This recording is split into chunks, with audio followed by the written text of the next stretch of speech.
Welcome, everyone, to this event we have organized and dedicated to contact tracing. We are part of the Long Lake Festival. Good evening, Andrea. Good evening, Jana. And I can hear you now. And it's a big pleasure for me to say hello this evening and to have all of this audience with us, because last time we did a big event right behind us here in the Congress Hall on the 12th of March without audience, because that was the moment when our emergency state started in our region in South Tyrol, and therefore this is the moment where we're finally, maybe the emergency is behind us and we can go back to some kind of normalcy. So thank you so much for being here today and for talking about the contact tracing issues.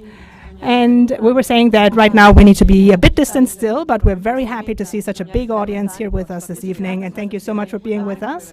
We're going to divide this evening into two panels. We'll talk more about that in a moment, but I just wanted to say hello to Marco Boradori, our mayor, who is going to introduce this evening. Good evening, Mayor. Good evening. Buonasera, Sindaco. Good evening, everyone, and good evening to all of those who have decided to come and join us this evening. Thank you for your interest and for your choice. We are very happy to be also in streaming. We have two languages, Italian and English, so I would like to say hello to everyone who took the time and made the effort to be with us this evening. Thank you so much. This moment is no doubt very interesting, both for us as a city of Lugano, because a few years ago we decided to put the new technologies and the digitalization at the service of our citizens, and everything that is innovation, to put it at the center of the very first front line of development in the history of Lugano. So we have done some lines of development which have been implemented since 2018 and will go on until 2028. So it's a moment of digitalization, future technology, and everything has been put in first place. It's the first priority. So we have two main objectives here, two main goals. First of all, we want to convey the message to the population, because obviously not all of the population is ready, and I myself could quote myself as an example, because not all of us are ready to welcome this change and this passage to the new technologies. So we're trying to make this change more familiar, this passage more familiar, and also eliminate those fears, the fears that many of us have towards whatever is new, towards something that definitely gives us a lot, but also sometimes risks taking away some of our things, for instance, our employment or other things that we take for granted. So we have fears which are sometimes also justified. So another thing that is not less important, especially for our administration, which has about 2,000 employees currently, is that we want to convey the message of digitalization, especially the way of implementing new technologies and digitalization in our own administration. And then we're going to talk also later this evening about an element that also triggered these debates, which is the pandemic, and the importance, if you like, of new technologies in the field of this extraordinary situation, which is also quite dramatic.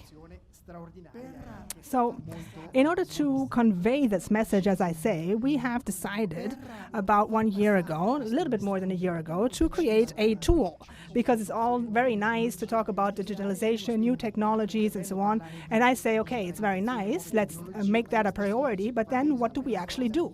So we need a kind of an operational arm, some tool that can allow us to organize and allow us to create a coalition around us and in the city of certain forces. And we have decided in the city to create this tool, which we have called Lugano Living Lab, which is also organizing our evening here today. We did this together with USI, the University of Italian Switzerland, and we have also engaged SUPSI and Franklin College, and that's why we also have the translation into English, because obviously the Franklin College also brings along a lot of studies, scholars that have researched, done a lot of research about this topic, and of course are English speaking. So together with these institutions, we and I, to me it was quite surprising to see a lot of private enterprises, a lot of businesses also with very important names, some of them even. You will also listen to some of the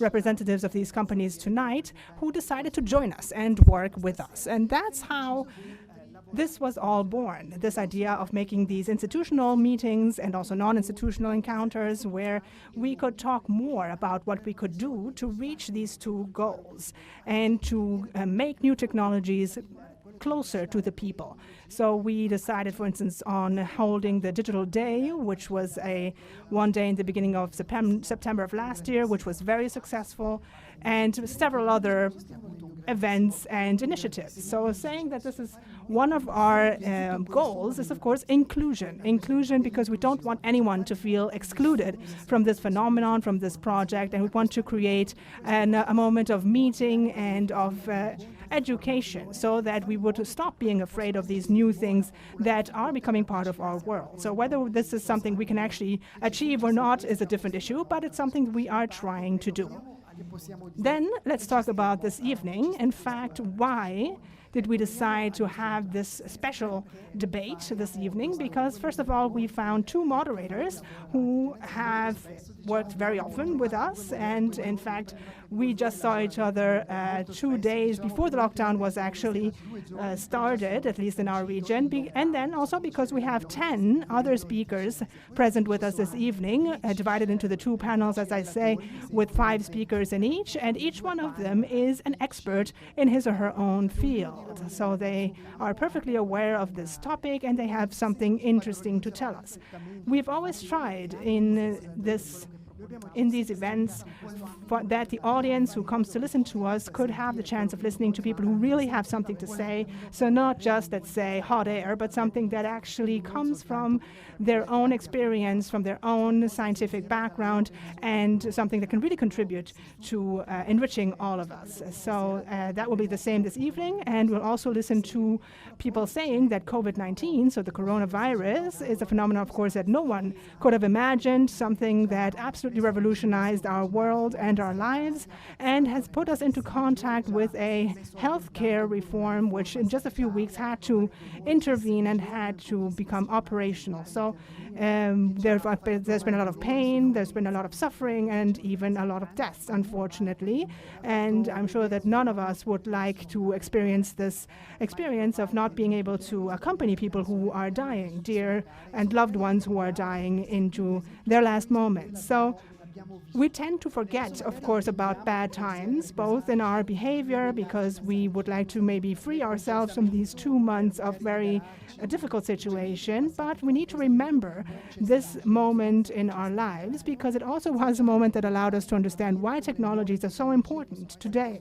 So in Lugano, I can just tell you one of our experiences. Before the coronavirus, for instance, we had 6 or 7 people, or less than 10 people in any case, who asked to work from home for several reasons, right? Today, we have more than 200 people, 226 actually working from home, who prefer to work from home. So if any of you had asked me 3 months ago about this, I would have said, no, that's impossible. We can't have so many people working from home because people don't want to, and they don't think that it's the same working from home or working in the office. But we do see now that it is possible and that some people actually prefer to work from home. So the very interesting debate has been born now where people think, okay, we need to do more smart working, others say no, and a lot of people say, yes, let's embrace smart working, other people say no, let's go back to working in the office and so on, or maybe implement 1 or 2 days of smart working in the week, and others, of course, think that maybe doing 5 days of smart working in the week could be a bit alienating. However, let's think also about a city like Lugano, which was sometimes in the past accused of being a bit closed towards changes, for instance, due to, in terms of mobility for the bike lanes and so on. Tomorrow, something is going to be enforced that no one thought would be possible in such a short time, because the whole lake has been declared as a 30 kilometers per hour area, which means that the car is now being deprived of its priority role, let's say, and now the bike is going to be more important. So cars can still traffic and transit in this area, but bikes are going to have a priority. That's a very, very important step ahead, a very big, important statement. Also, we're going to have pop-up bike lanes. In fact, bike lanes that are just going to be temporary and are going to allow citizens to try this means of transportation. And this has allowed, therefore, apart from the suffering and the pain and the solitude and people's worries about what the future would bring, the coronavirus has also made these positive things possible. So that's why we have decided to put together 10 people in these two panels who really have something to say and who will be able to say this about the app that is going to be accessible and has been actually launched already last week, the so-called contact tracing, as I think you call it in English. And maybe in the beginning, 2 or 3 weeks ago, it could have seemed like something a bit superfluous or something even, I don't know, overcome and that we don't really need. But I think it is important to remember what happened and to be proud of how our canton has dealt with the situation, how we each dealt with the situation. But I think it's really important to be aware of this problem and to be respectful of this enemy, which has proven to be unpredictable. So we still see some new cases popping up also in Switzerland, and I think that our debate this evening, despite everything and against our hopes, because of course we hope that we can win over this virus and that it goes away into a very distant orbit, but probably that's not going to happen, or at least it's not going to be so easy. And this evening's discussion is going to allow us to understand if, why, and when this application can be downloaded on our smartphone. So I confess that until today, at about 5:15 p.m., I have not downloaded it yet, just because I wanted to hear this evening what the, let's say, positive and negative sides are, the pros and cons. And I hope, of course, that there are more pros than cons. And at 7 p.m., unfortunately, I will have to leave you. And I will just say a few words to conclude.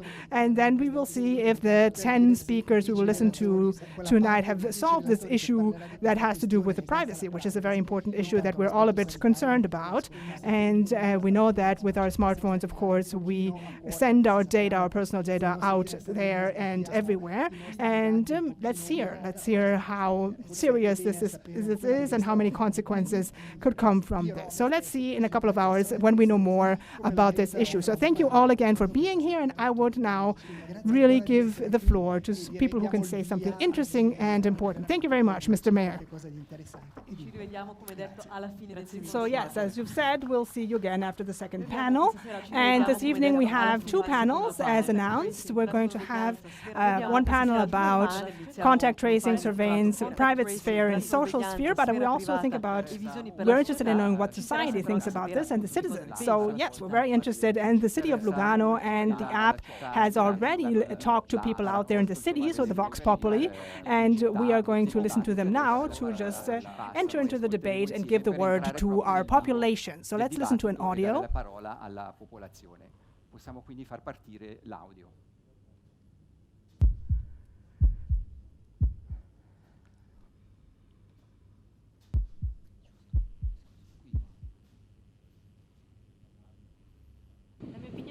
My opinion is that it's an excellent idea to have this app. In fact, I think that a lot of elderly people wouldn't be able to use it because they can't really access this app because they don't really know so much about technology. I think that it's very useful because it allows you to trace people, the people that you've been in contact with, and maybe it's something that can even help us to fight the virus. And I think that it's something that's really, really useful. And according to about the privacy, I can say that if you don't have anything to hide, I don't think there's any bigger issues with that. No, I have to say I'm a bit skeptical. I haven't really made up my mind yet about what I should think about this due to the privacy issue. Well, as I was saying, I haven't gotten informed yet, so I don't know what to say. I wouldn't download it because I think that it violates people's privacy. Maybe not now, but in the future. And we don't know yet what's going to happen, so we don't know where our data is going to go. So I don't agree. Well, I would never download it, because if they force me to download it, if they make it obligatory, I would still not download it and leave my phone at home.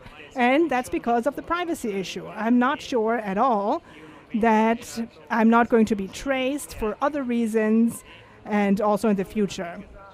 I don't think it's so good. I think that it means that we need to be isolated and stay away from everyone. And I don't think this is a very positive choice. So, no, I don't think this is going to protect us more, honestly. So yes, these are some of the opinions of our citizens, and I hope you could hear the audio well enough. We heard some doubts, I have to say, quite a few of the more skeptical people, but then there were also some people who were open to downloading the app and activating it as soon as possible. So in this first panel, we're going to talk about this issue in general, but also we're going to talk more specifically about the app, because as our mayor was saying, we would like to be concrete, and we would like to talk about this new tool and see what opportunities and risks, of course, it implies. So now we could maybe present the panel here, which is a very big value. We have a lot of important guests here this evening. I would like to present you Patrizia Presenti. Good evening. She is a lawyer and vice president of the board of directors of Credit Suisse and the executive committee of Digital Switzerland. Massimo Banzi, co-founder of Arduino. And good evening to Filippo Di Salvo, a researcher at USI and journalist. And Christian Galzoni, good evening, the healthcare director of the Clinic Moncucco, and Marco Squinchi, he is to my left. He is a professor of philosophy and social ethics at the University of Lugano. Thank you so much for your invitation. Well, I would like to start with a question to Patrizia Presenti. She has a lot of experience, as I say, in digital transformation, which she has seen both in the public and private sector. But we're going to start with a concrete question for you. Did you download the app already? Did you activate it? And what is your experience with it? Good evening to everyone, and thank you so much for having me. I am very happy to be here. I did download the app immediately, actually, last Thursday, and I think it was just when it was launched. And although until some months ago, I was very, very skeptical about these kinds of tracing apps in general, but the one that has been developed in Switzerland, I have to say, is really unique, one of its kind, and it's already taken as an example in many other countries as well, because it doesn't have the one element, which is that it's not connected to a GPS. So it actually does not tell anyone the place where you are at any given time. So it just tells you if you are in contact for more than 15 minutes and if you are less than 2 meters away from someone who is positive to the COVID virus. And I would say that all of these aspects that are connected to the privacy and data protection, which in fact are saved only on the phone and not on a server, on a centralized server in Silicon Valley or anything like that we could imagine. But in this sense, it's really unique in its own kind, because all the other apps that we're using, also the more banal, simple ones, the one I use to go running, for example, always accumulate a lot of data, an impressive amount of data. And not only does it gather and collect the data, but it also conveys it and sends it to other centers like stores and all kinds of other merchants and so on. This is any kind of app we use, also like a travel agency app or something that collects our data, first of all, but many of these apps, which are free, of course, and which therefore, of course, need to finance their operations somehow, they make their money by let's say, by scratching away our data from the screens. So the other data, I mean, of other things we're doing, like emails and private information. They package up all of that information and sell it on a different market, on a market of data brokers, which actually exists and which is absolutely incredible. And the app we have developed, however, is, or this app has been, which has been developed by the General Office of Health, is totally different. It's a different kind of app, and it is something that really puts the privacy and data protection in the very first place, and it's an absolute priority. The privacy of the citizens, not just of the users. I mean, they're not using the app to pick up the data and use it for something else, but it is a democratic tool that is really aware of the rights of the citizens and has their best interest in mind. So this has nothing to do with the tracing apps that are used in other contexts, for instance, in China, but it's not to make an example of China. I'm just not trying to put them out there or anything. I'm just saying that they have other apps, for instance, there that are totally different. And just to conclude, I think that this is an app that you can definitely download and use without any problems. I think it's only useful. It doesn't have any negative aspects. Later, of course, we can talk more about whether this is true or not. But I think we could already be positive, all of us. But if we haven't done the test yet, and if that hasn't been transferred to my app with a code yet, then no one knows if I'm positive or not. So maybe we can discuss if it's useful or not useful, especially it's not useful, of course, if only a few people use it. But apart from that, I think it's one of the few apps that you should download, and instead of all the other thousands of apps that we have on our phone already. Right, so Patrizia Pesenti said thank you. So you do trust, you are expressing total trust towards this new app. I'm very happy to hear that. And you are mentioning some very important aspects, of course. So Dr. Garzoni, you were on the front line during the crisis of the coronavirus in our region, and today we're talking about this app which also offers new ways of tracing patients and non-patients. What other measures are we taking right now to contain the crisis? Well, I think we need to be very clear on this point. We do not have a lot of options in the case that the virus is no longer controlled. I mean, we have now experienced this period of lockdown where the government and the society decided to necessarily and obligatorily separate individuals from each other and leave only the family core, the nucleus, as a very extreme measure, of course, in society. Now, if we want to avoid going back to a situation like the one we've just experienced, I think all the useful tools we can put into place to work in a selective and surgical way to detach the sick individuals from society and then, of course, reinsert them as soon as possible need to be put into place, need to be exploited. The app, I think, is brilliant because it really takes the people who are positive and then it uses technology to understand who they were close to and communicate to these people that, look, you were close to this person who is actually positive now, so you may be during incubation time, maybe you could be transmitting the virus, but you don't know yet. You might get sick 3 days from now, but you could be potentially dangerous already today. So stay at home, right? So do a conscious act and stay at home and so that you don't spread the virus. This is the most positive thing I think society could do for the good of society as a whole. So some people have said, yeah, but you said it was a moral duty of citizens. I do think it's a moral duty that we have both towards the people that we see and that we are around, but that's in order to avoid that the whole society needs to pay the price of a virus, which, as you have seen, only strikes a small percentage of the population. So this is the way I see this app. I think it's a good thing. It's an app that works, and the more people download it, the more will it work. So it's an appeal to all of you, because the more we are, the better. Of course, I already downloaded it myself. Yes, and also from this point of view, we could consider it as a precocious warning system almost, because it allows you to, let's say, break this chain of contagions. And we're also going to see in a second panel how many people have downloaded the app so far and activated it. And I know that there are big opportunities here. There are also risks, naturally, with this app. We also have the pleasure of having Massimo Banzi with us here today, who is a specialist on the topic. He's a specialist in this field, and he knows especially about open source apps. And I think that when we talk to specialists, we often hear people talk about this open source, but I think it's a good idea to let specialists analyze these apps and see if they comply with all the necessary rules. Now, with you, Massimo, we wanted to ask you, why is it important? Why is this source code important, both in Switzerland but also in Italy, with the app that is called Immuni, an equivalent app in Italy?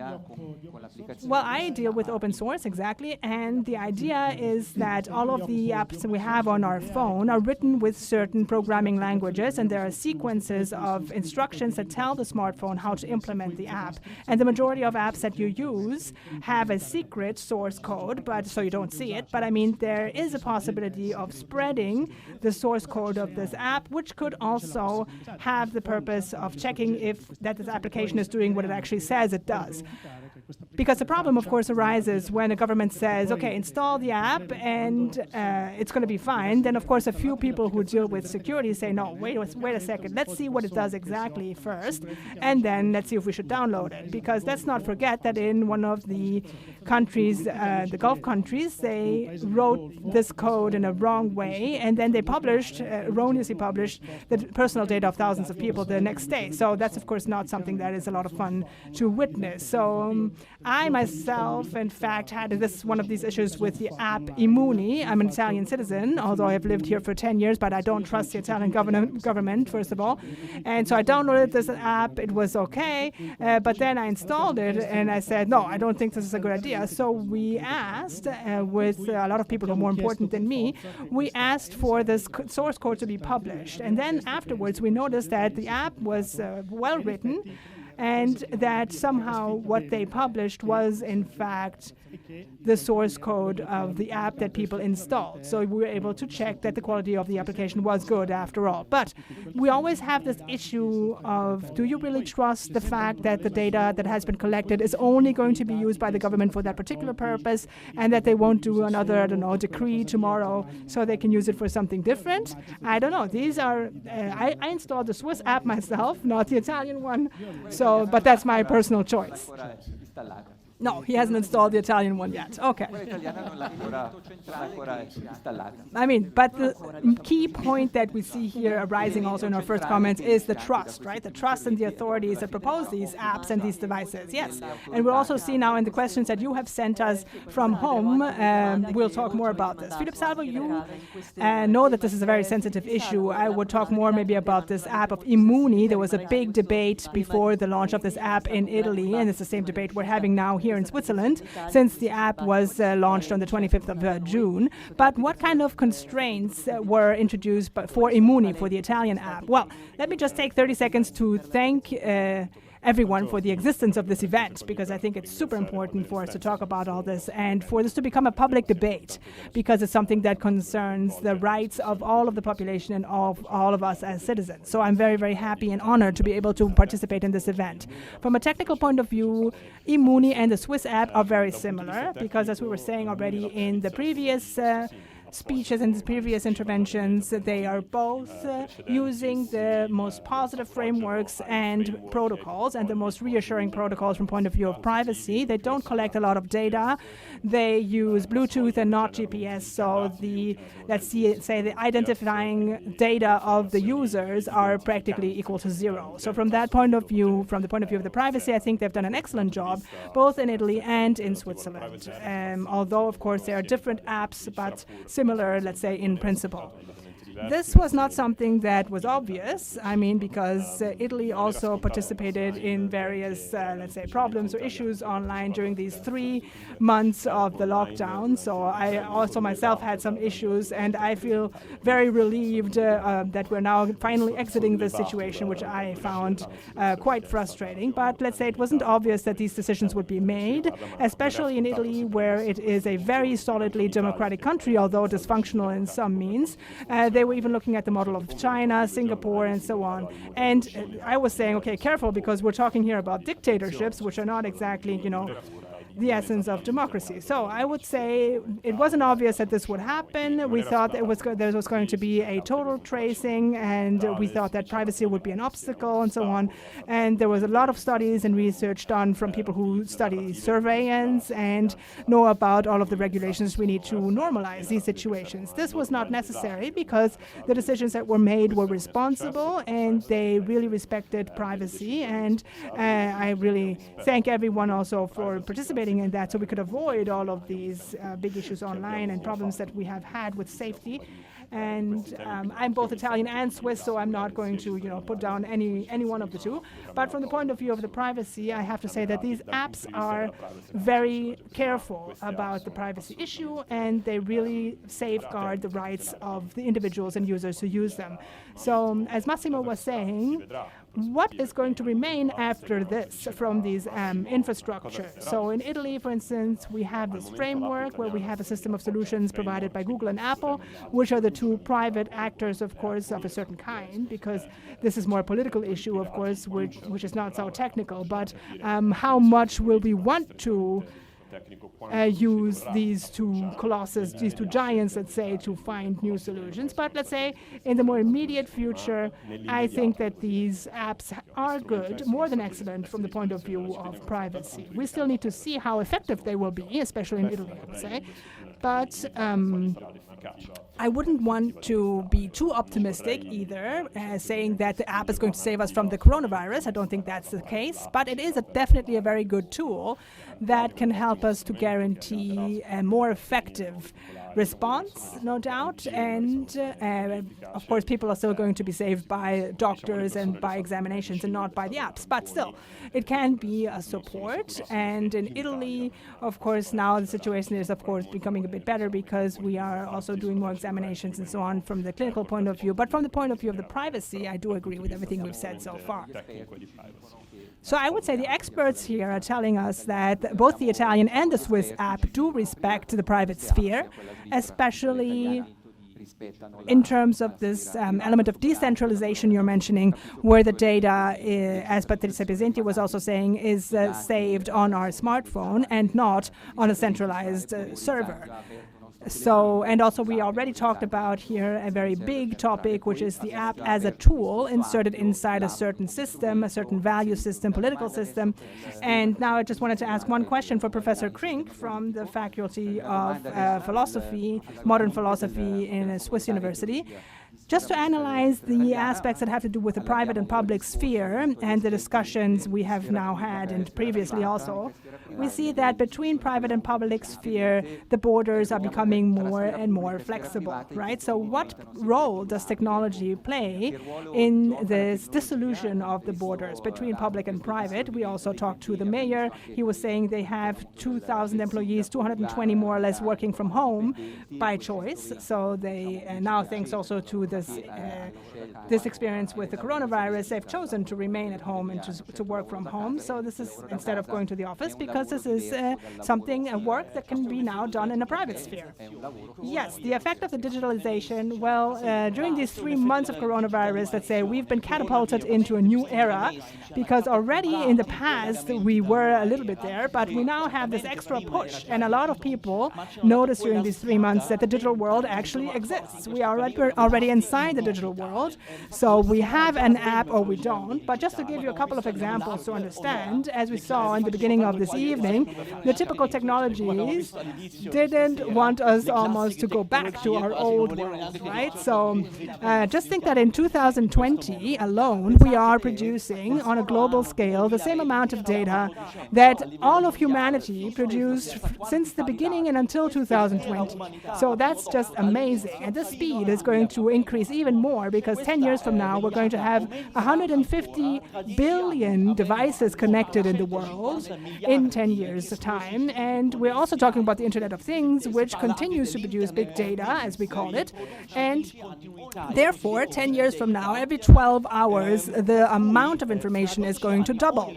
And that allows us to realize how the typical borders between what we call private and public, and the way we manage a society, the way we manage our relationships with people, keep changing and simply have to change. And this is the first time in history that this is happening. Actually, when they invented the first industries, the steam engine, and with that, the change of production, the change of mechanisms also, and even the change in communication that brought on, and also the change in terms of our professions, our work, due to that, society also changes. So it's not about let's download the app to not produce more data or produce fewer data or whatever. That's not going to happen, because we still produce data. Data is still going to be processed by our artificial intelligence systems. So just think that 10% of accounts on Twitter are not managed by human beings, but by intelligent systems. And today we have entire newspapers, we have entire musical albums, we have paintings even produced by the so-called artificial intelligence. And this is why it changes. Even the challenges for the future change, and the way we conceive our relationships also change. And we have based many of our relationships on the idea of solidarity. Just think about this idea of solidarity. We have been very worried about the people out there, because we've all stayed at home because we wanted to safeguard our loved ones, our elderly, our children, and so on. This is the first time this has happened in history. And it's also been thanks to the new media and the digital media, which have constantly transmitted information, stories, data, statistics, and so on, to help us in this endeavor. And another thing we learned is that the mask doesn't just protect ourselves, right? But this mask is something we wear because we want to protect others as well. So with the app, we don't just have the question of, okay, should I put in my data or not? Is it going to send out my data? Because of course they do, they all do. But they are also a tool of solidarity, because it allows our society to be more prepared to save lives and to get ready for a return of the virus, not just of this coronavirus, I mean, but in general. Because just think that we are now thinking already that our future is going to be very much characterized also by other viruses. So we're going to have to face challenges that are different from the challenges of the past. We no longer have an army maybe coming from a different country to invade our country, or we don't have the traditional threats, let's say, of history, but we have new challenges, and they're actually more dangerous compared to the past sometimes. We need resilient societies, therefore. We need societies that no longer conceive the relationship between citizens with their private rights with respect to the government and the public sphere, and the government needs to protect those rights. But now our rights and our freedoms are declined in relation to others, in relation to society. So we need to conceive our society with the digital world, with the contact tracing, more as a network where, and this is the fact, in fact, where also in the future we can conceive the relationship between freedom, safety, individuals, governments, and administrations in a different way. And how is that going to be concretely? Well, I don't know. Maybe just a few people will know. But this is the way that the trend is going. This is the direction we're moving into. Yes, and in these months we have had a big acceleration of digital transformations. In fact, as you're saying, Professor, we don't notice, but we are absorbed by the digital world, and it has really transformed even more quickly than normally. Patrizia, let's just think about smart working, right? Which seems like something impossible only 3 months ago, to have so many people working from home. How did you experience this, especially in the bank industry, especially you as a member of the board of directors of Credit Suisse? Do you think in Switzerland, do we really need a crisis to wake up?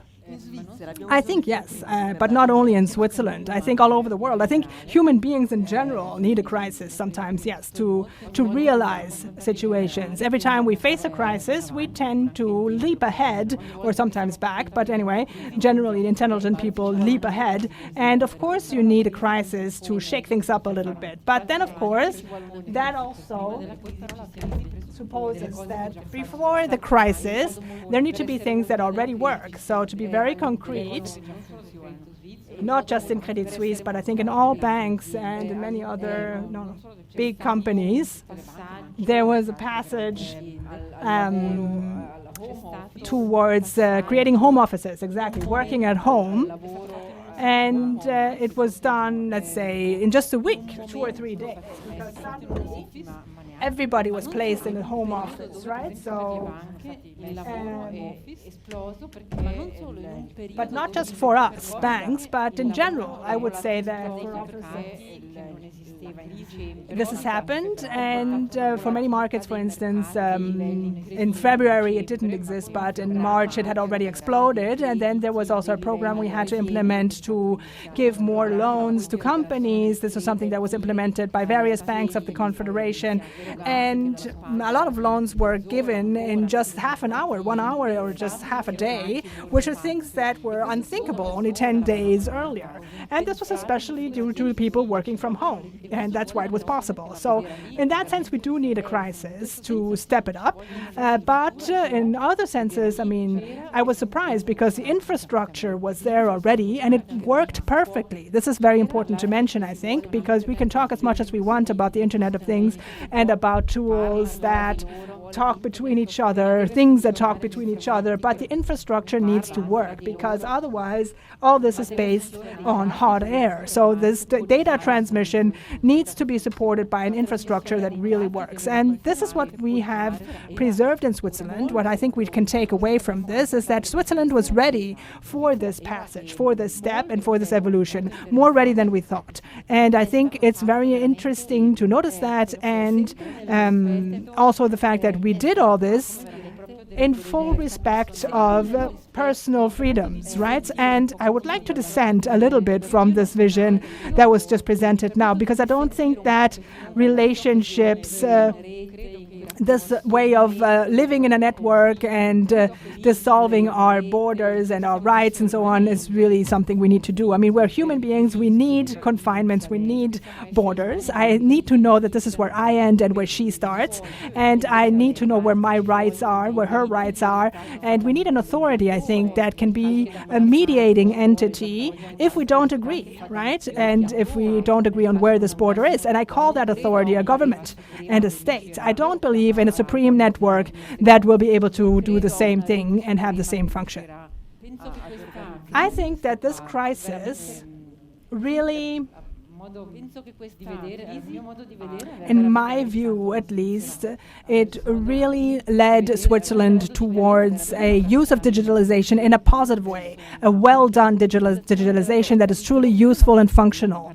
And as we talk about tools that communicate between each other, for example, there are so many apps that really no one cares about. For instance, I don't care if my fridge tells me when I don't have any more milk. I mean, this is not truly functional, and I wouldn't even pay a single cent for that, because I can tell myself when I don't have any more milk, right? So a lot of the things that digitalization produces are totally useless, or at least they're from useless to damaging.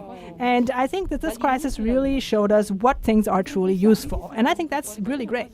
Yes, let's think about this aspect, especially in the world of banks, as you're saying, because Switzerland did a big effort, made a huge effort to give liquidity to companies that were suffering due to the fact that they had to close down and were having severe financial difficulties. And thanks to the system of the banks, that allowed us to respond quickly to this need, and 40 billion francs were granted for guaranteed loans. And I think until now, only 15 billion have been used. But if we stay on this topic of infrastructure for a second, Dr. Garzoni, and maybe we can talk about the hospital system in our region, in Ticino. They have also shown and proven to be very ready. In the clinic of Moncucco, if I remember, I think that was one of the 2 clinics where the patients were actually dealt with, COVID-19 patients, and where the necessary treatments were put into place. And also here, I think the crisis really gave a good push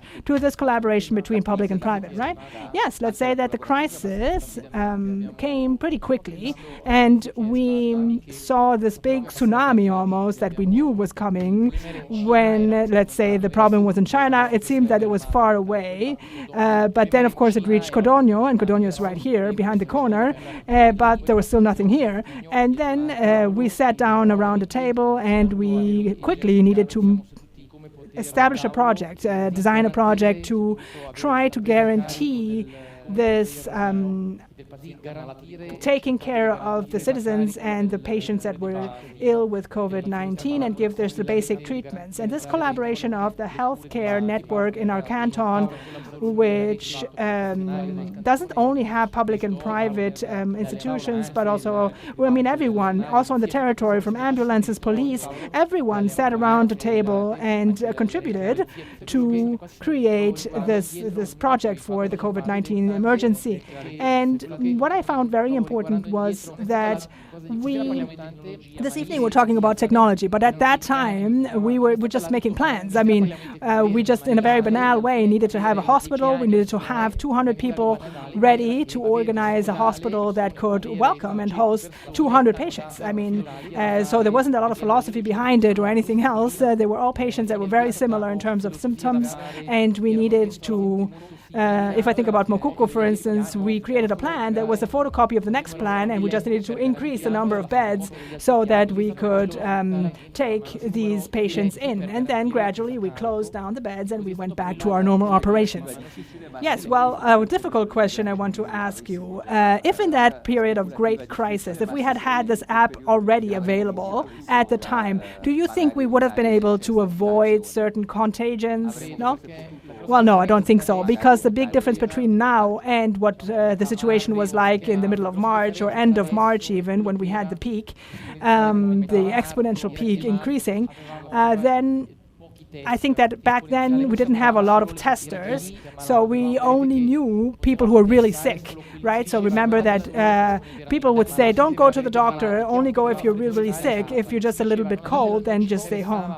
And we weren't interested at the time, but that's because we didn't have enough devices also to find out who had COVID, who didn't have it. I mean, however, who wasn't sick enough needed to stay home. But today we're sending out a different message. We're telling all citizens that have the smallest symptom of COVID-19 to get tested so that everyone can know if they are positive or not. And obviously the app in that sense can enhance the possibility of reducing contact and contagions, because anyone who has symptoms due to COVID can know whether it's COVID or not. The app will never solve our problem, which is, of course, all the other half of patients that don't have any symptoms, but it will solve the problem of knowing who the positive people are and knowing who they have been in contact with, right, and what symptoms they have. So in this network with a lot of meshes, a lot of not a lot of holes will be left over in the mesh, I think.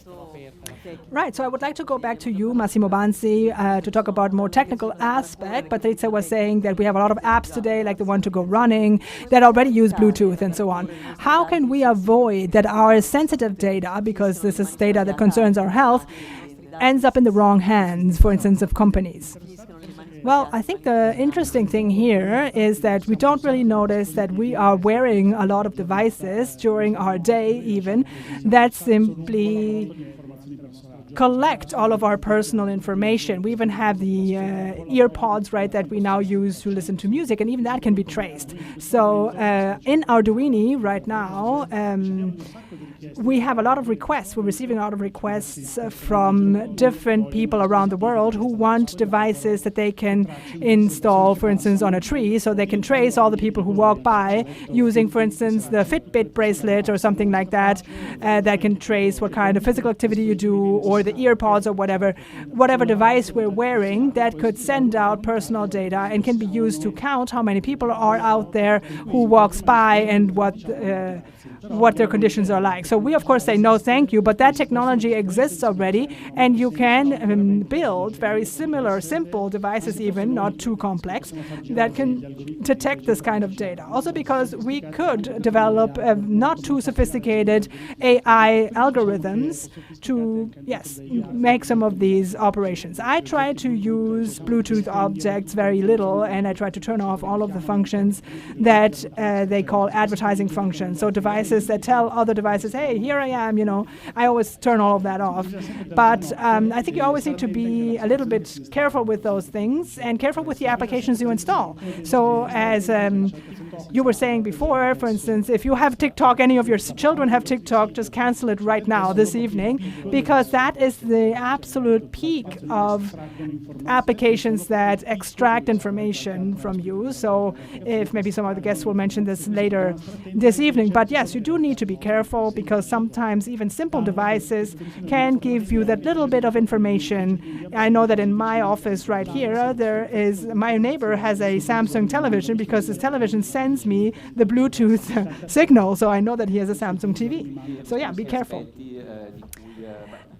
So many of the aspects that you as experts are aware of are maybe things that we as digital illiterates don't really know, and we're not aware of them, right? So we don't know that we are traced all the time and that we are putting a lot of data out there, maybe unconsciously. So with Philip Di Salvo, I wanted to talk more about the relationship between citizen and government, because the government could be Italian or Swiss government, let's just speak in general, asks us to make an effort and to use this app, right? And we've already looked at this in the debate also. They ask us not just to use the app, but also there are some consequences, right? So the consequence could be if a person receives this notification about possible contagion. Now, isn't there a risk that this is excessively intrusive, even if we do it in a soft way, let's say, even if the government does it softly? Isn't it an intrusion of our private sphere? Well, as we were saying just now, and we're talking about the role of the crisis, right, to push us ahead and to kind of wake us up once in a while. The only crisis that could be compared to what happened to us here with the coronavirus is the September 11th, right? So this is what was experienced in the United States after September 11th. I would say was the same, very similar, because it was a suspension of civil rights.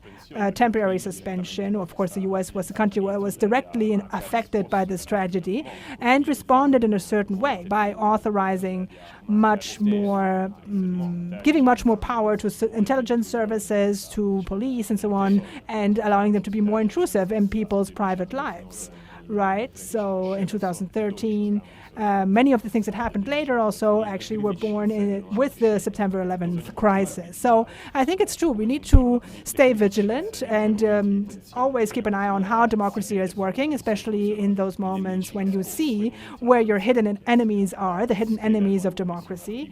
So there was even an article written during the pandemic called The 4 Hidden Enemies of Digitalized Society, and it said that we need to be vigilant, especially after the crisis. So I think in the same way, we need to make sure that there are some regulations out there imposed by the law, even for contact tracing. The EU has already issued some very clear guidelines that impose that nations need to have certain legislations that are implemented after the crisis and that ensure that this kind of contact tracing is done in a way that this data cannot be used for anything else. So I think, yes, and this is necessary. In other contexts, maybe it's not like this. So we do need to stay vigilant about the state of the role of the government.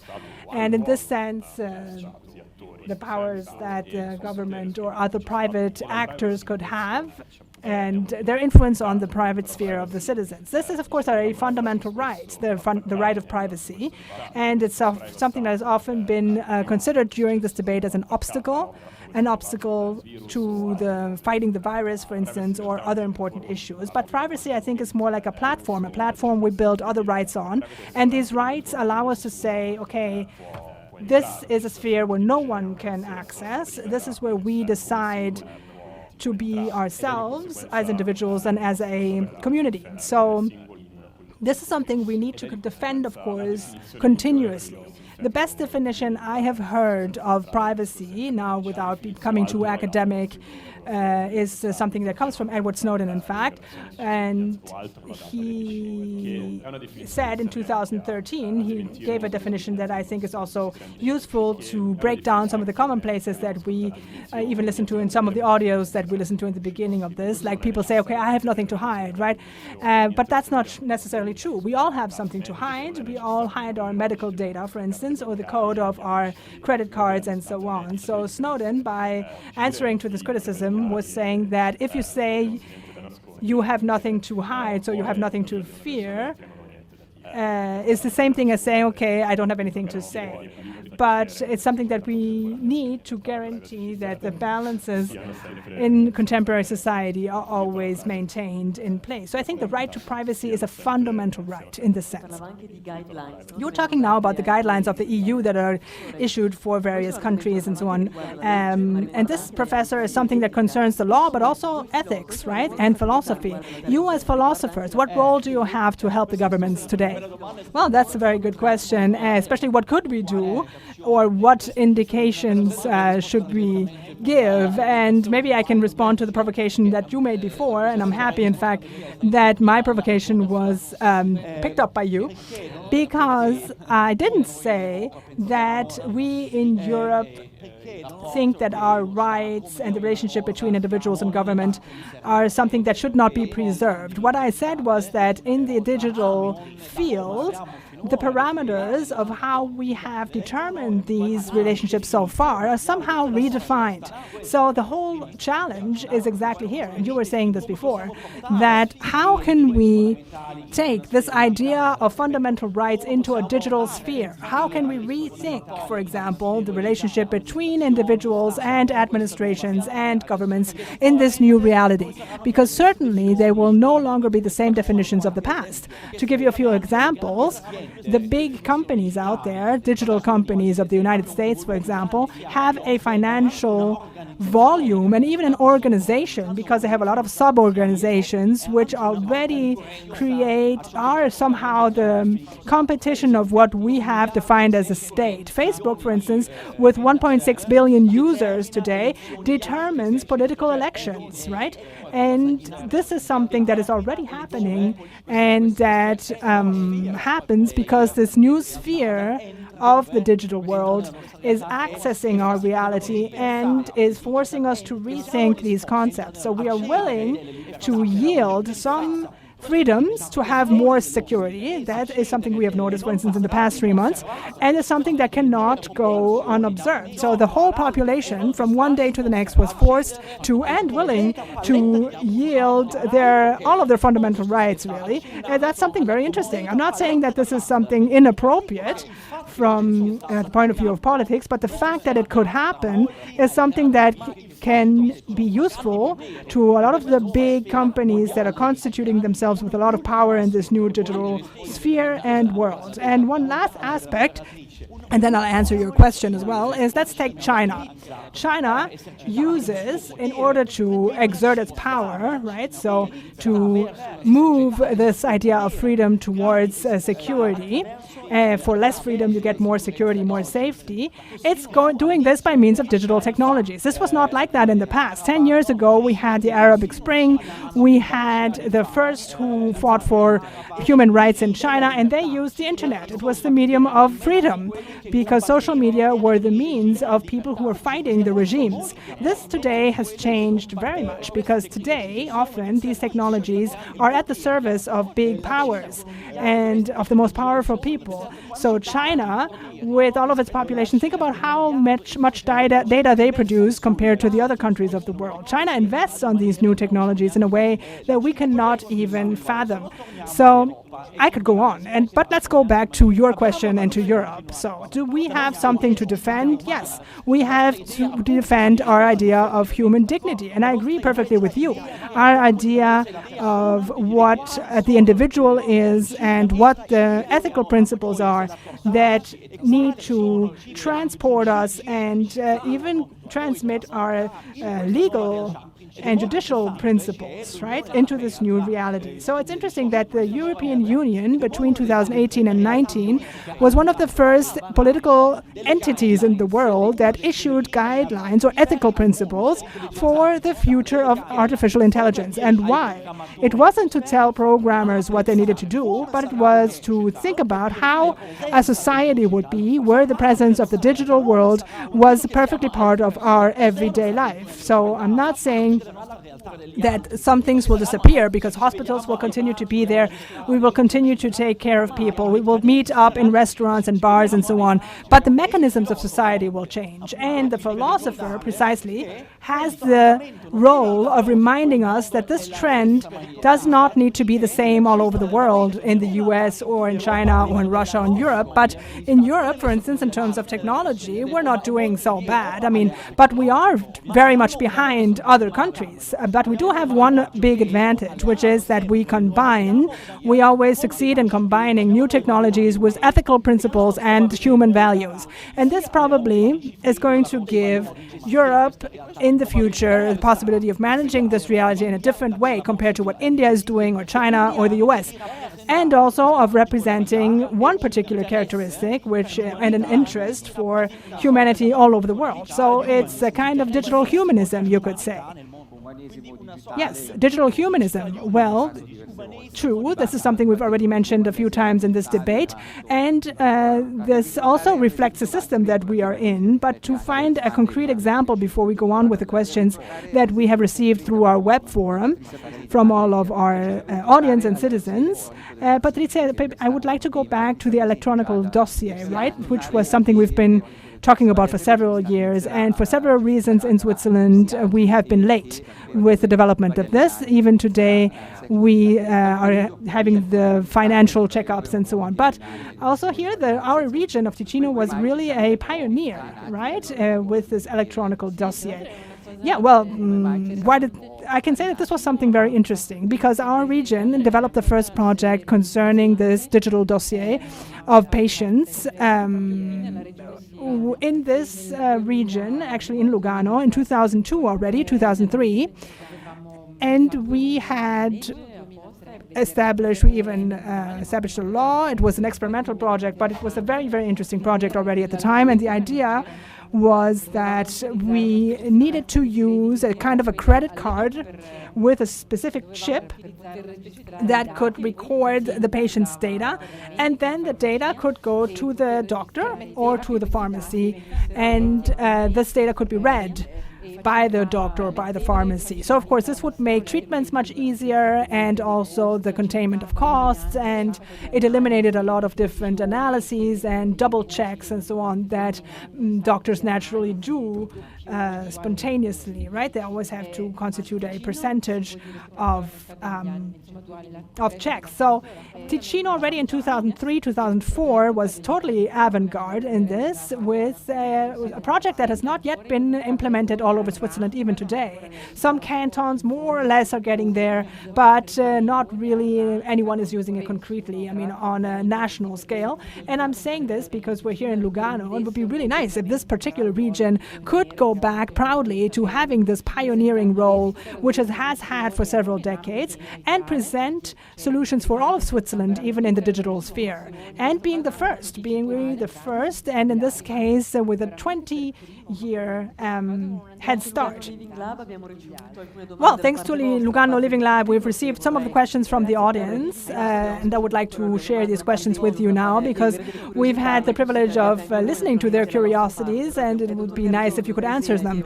Dr. Gazzoni, for instance, someone wrote us, why should an app tell me what I can do and what I can't do when the government who developed that app doesn't care and has said that everyone can be free and that we don't need to take any more precautions? What do you think about this?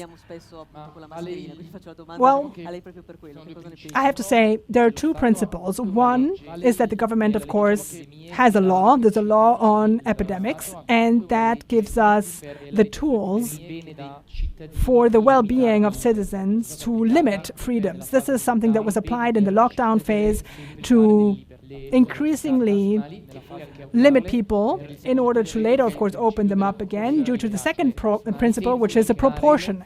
So, I mean, there's a point in limiting up to a certain point, but then you need to eliminate those restrictions and limitations. So that's the principle that the government has been following.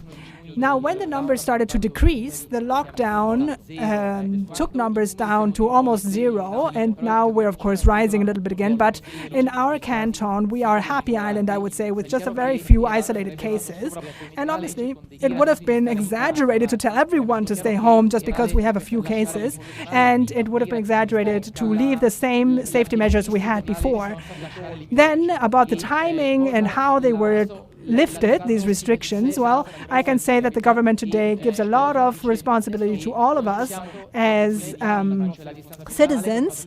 They're saying, okay, you need to maintain social distance, we need to use the mask. There's no law that forces us to do so, but it is suggested that you use it when you cannot keep social distancing. And these are rules that have been suggested and recommended to all of the citizens of our canton. And the government has done what it should have done. So it put in the restrictions and it lifted them when they were no longer necessary. It would have been wrong to do otherwise. The app is one more measure, together with the other measures of individual responsibility, which helps individuals and the community to maintain these numbers low and to make sure that society can continue to live without restrictions of any kind or almost.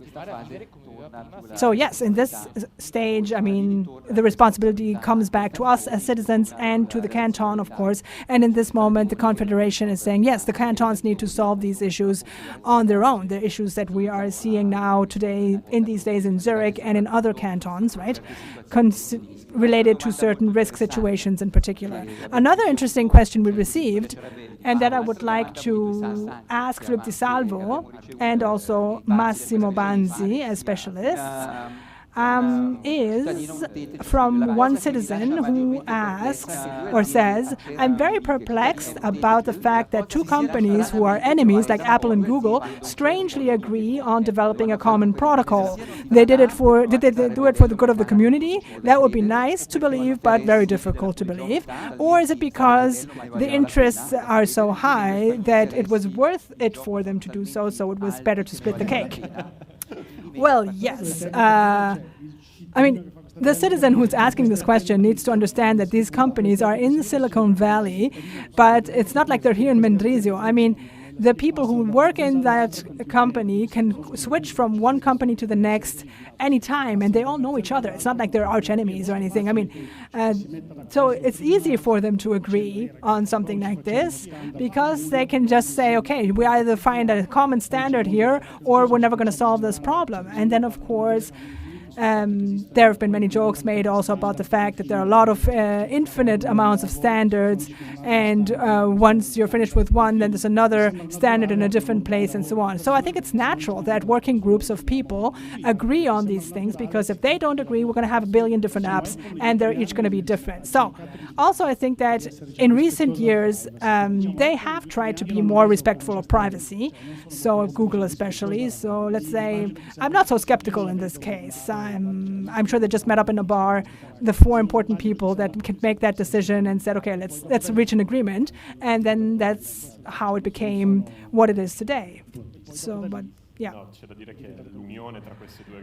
Well, I have to say that this union between these two companies, which of course is quite unprecedented, has made it look like there was a starting base that could be used by all people who were developing these apps on a national scale, so that it could be accessible to almost all devices on the market. What should be avoided, or what they wanted to avoid, was that the app was to be used only by people who had a smartphone, last generation smartphones, which are very costly, of course, today. So that could have excluded a lot of people from the service who maybe didn't have such an updated phone, or didn't have, the most recent smartphone. So from that point of view, I think that that was just, common sense. This being said, I think you need to think about what the role of these private players is going to be in the contemporary society. Before, we were talking about this fact that these companies often have more power than governments themselves. And so I think ultimately we need to understand how to manage the relations between governments and these digital powers. There's a great book that was also translated into Italian last year, written by Shoshana Zuboff, an American economist, and the book is called The Capitalism of Surveillance. And it's exactly this field where these big companies operate. Their business is generating profit from enhancing the value of the personal data of users. So, of course, involving these players in this kind of a discourse does have repercussions, both on a political scale, but also on a social level. But after the pandemic and after the emergency, this is something we need to deal with. It's something we need to think about, but already 20 years ago, this was something we needed to think about when these unicorns became what they are today.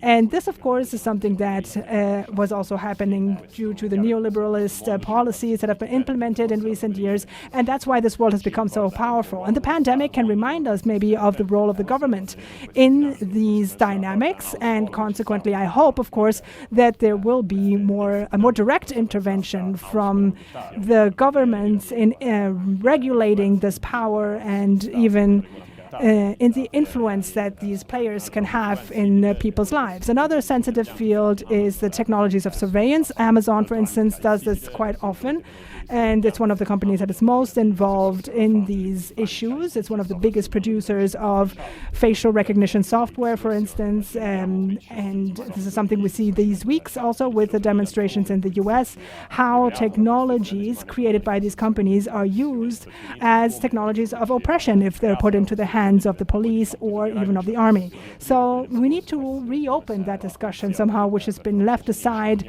for too many years, and we need to find a more positive role, not necessarily maybe too strong for these private players in our contemporary society.